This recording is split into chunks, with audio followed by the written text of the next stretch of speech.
अस्सलाम वालेकुम dear students, कैसे हैं आप सब लोग। आज जो हम लेक्चर 2 डिस्कस करने वाले हैं KOSO का, कानूनी शहादत ऑर्डर का, इसमें हम आर्टिकल 46 डिस्कस करेंगे। तो ये काफ़ी लेंथी लेक्चर था, इसलिए इसको ना डिटेल से देखेंगे।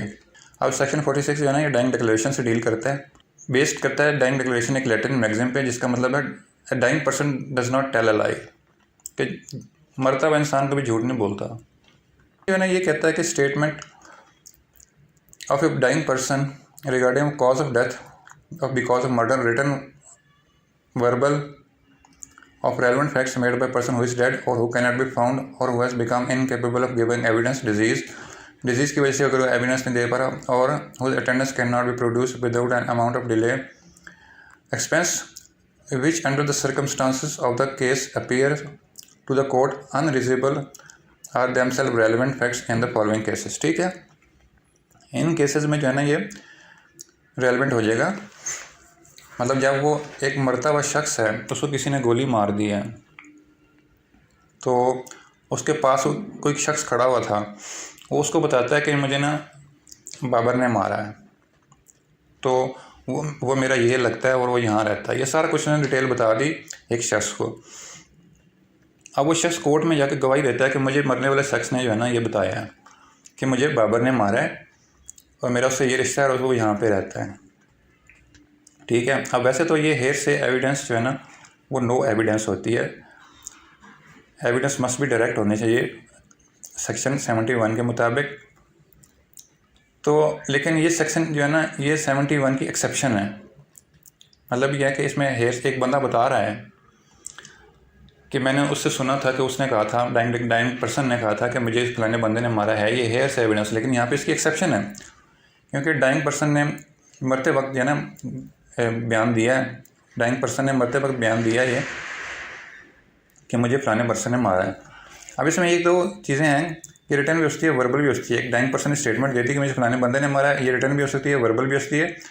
Of relevant facts who is dead होना चाहिए उसको, और या फिर उसको वो जो मिल नहीं रहा हो, मिसिंग पर्सन हो, और has become incapable of giving evidence, जैसे डिसीज़ की वजह से, किसी वजह से पैरालाइज हो गया, फॉलोज हो गया, कुछ भी हो गया उसको, तो वो इनकेपेबल ऑफ गिविंग एविडेंस नहीं दे सकता। और whose attendant can not be procured without an amount of delay, यानी जिसमें एक्सपेंस लग रहा हो काफ़ी ज़्यादा, तो कोर्ट भी फिर देखती है कि इसके आने जाने में काफ़ी एक्सपेंस लग रहा है, तो वो जो है ना ये रेलेवेंट फैक्ट्स होते हैं। तो इसमें फिर ये है कि अब मैं आपको बता देता हूँ कि स्टेटमेंट्स जो है ना इसमें कंप्लीट होना चाहिए स्टेटमेंट को। डाइंग डिक्लेरेशन पर्सन जो है ना, अगर डाइंग पर्सन जो है ना वो स्टेटमेंट दे रहा है तो इसको एक कंप्लीट होना चाहिए। मतलब ये नहीं है कि एम्बिग्विटी नहीं होनी चाहिए कोई, कि कंप्लीट हो, बिल्कुल लोगों को समझ आ जाए कि इसके ना वाकई इसने कहने का या इशारे करने का यही मतलब था कि मुझे फ़लाने बंदे ने मारा और उसका नाम ये है।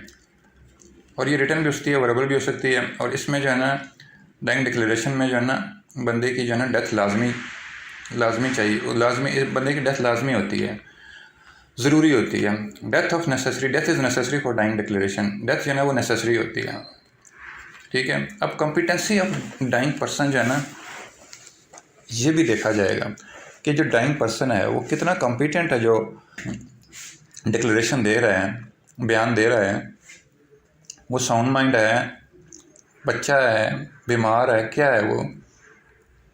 अगर वो पागल शख्स है और कहता है कि मुझे तो फलाने ने मारा है, तो फिर उस पर नहीं यकीन किया जाएगा, या कोई अनसाउंड माइंड बच्चा है कोई। तो ये कॉम्पिटेंसी जो है ना ये भी देखी जाएगी कि डाइंग पर्सन कितना कॉम्पिटेंट इंसान था, कि उसकी बात पे, उसकी स्टेटमेंट पे हमें यकीन करना चाहिए कि नहीं करना चाहिए। और अब इसमें कोलैबोरेशन जो है ना ये लाजमी हो गई है। तस्दीक जो है ना, अब कोर्ट्स जो है ना काफ़ी जजमेंट्स हैं कोर्ट की, कि कोर्ट ऐसे नहीं दे देती फैसला, वो कोलैबोरेट करती है, तस्दीक करती है एविडेंस, अदर एविडेंसेस के साथ, कि वाकई ये बंदा सही कह रहा है कि नहीं सही कह रहा, जो कि उस फलाने बंदे ने कहा है कि मुझे बाबर ने मारा है। अब जो बयान देने आ रहा है उसको कोलैबोरेट किया जाएगा, उसकी तस्दीक की जाएगी दूसरी एविडेंसेस के साथ, फिर जाके जजमेंट दी जाएगी, फिर जाके फैसला दिया जाएगा। अब ये एक वॉलंटरी स्टेटमेंट होनी चाहिए। वॉलंटरी स्टेटमेंट मतलब ये है कि किसी ने उसको मजबूर ना किया हो, बयान देने वाले को जो मर रहा है, कि तुम मरते मरते ये बयान देना ताकि फलाना शख्स फंस जाए।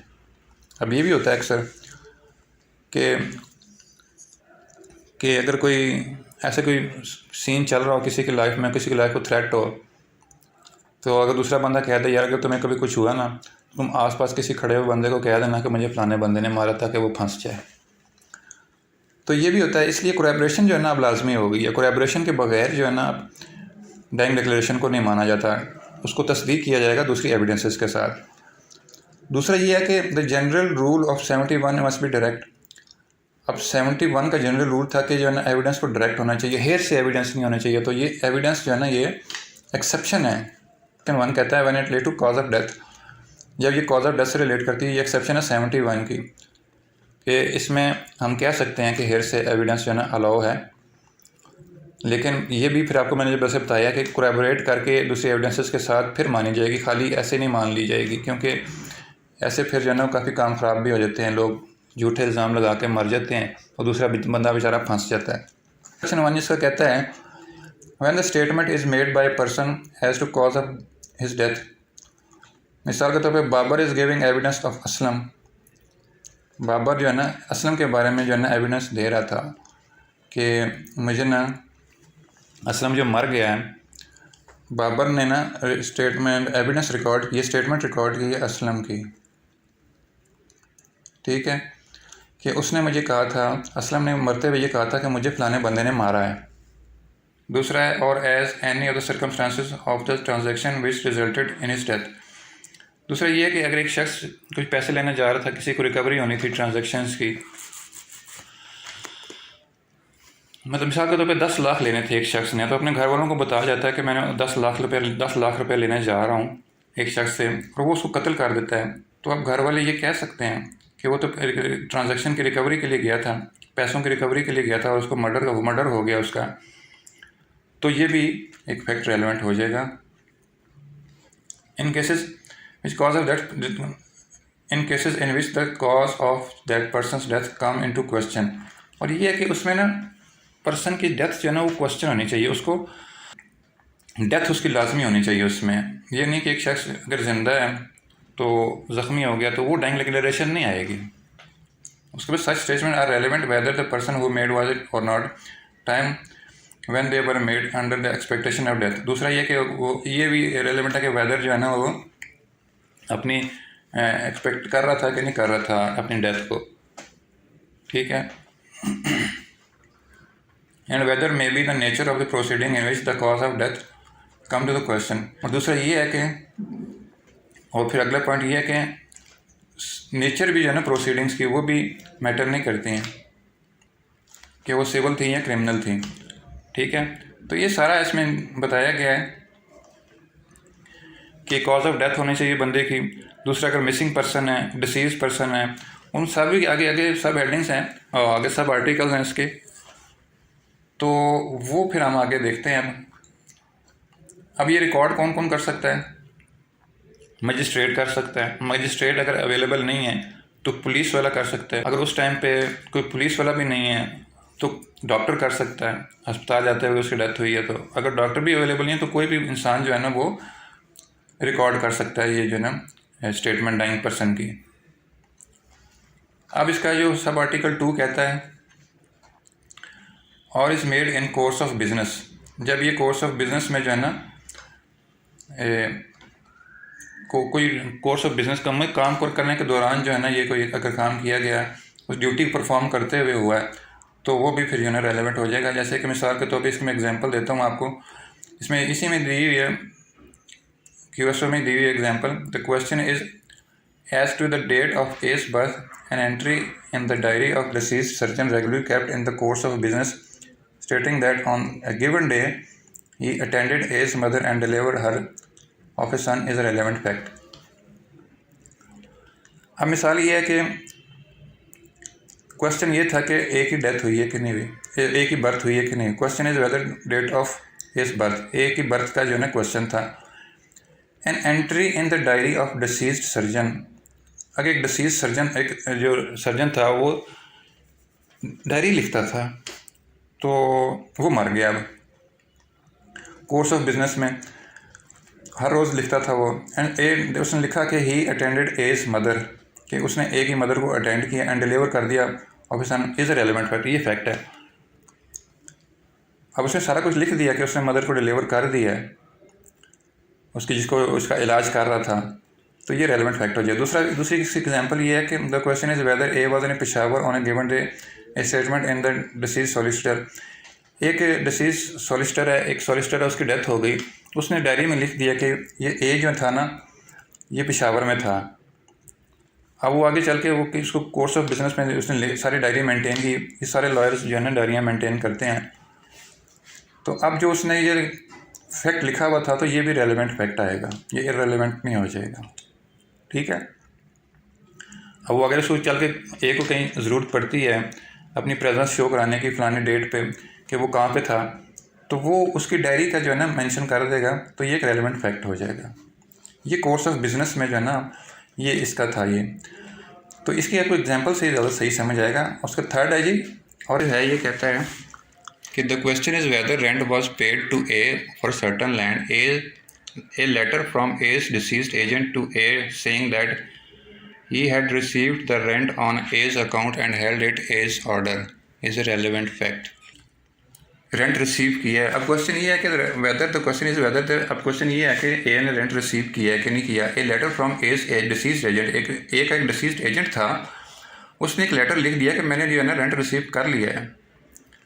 तो ये भी जो है ना ए के ऑर्डर पे मैंने रेंट रिसीव कर लिया, तो ये भी जो है ना एक रेलिवेंट फैक्ट हो जाएगा।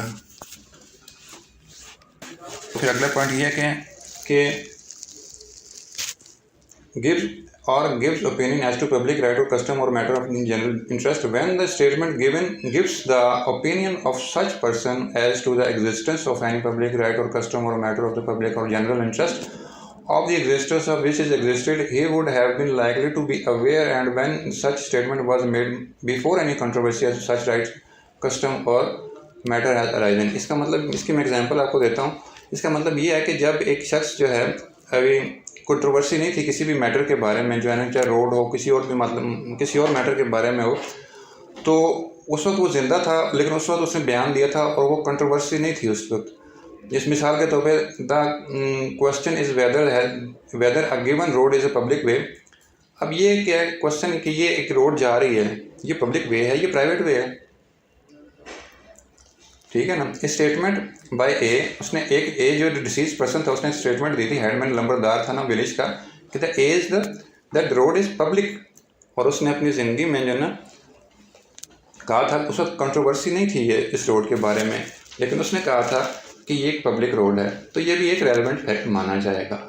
ठीक है, मतलब ये है कि कंट्रोवर्सी से पहले उसने बयान दिया था कि ये भी किसी भी चीज़ के बारे में, चाहे वो रोड है या कोई और चीज़ है, उसके बारे में उसने बयान दिया था कि ये पब्लिक राइट है और पब्लिक रोड है, तो ये जो है ना ये एक रेलेवेंट फैक्ट माना जाएगा। फिर अगला पॉइंट ये है कि सब आर्टिकल 5 जो है ना वो ये कहता है और relates to the existence of relationship. When the statement relates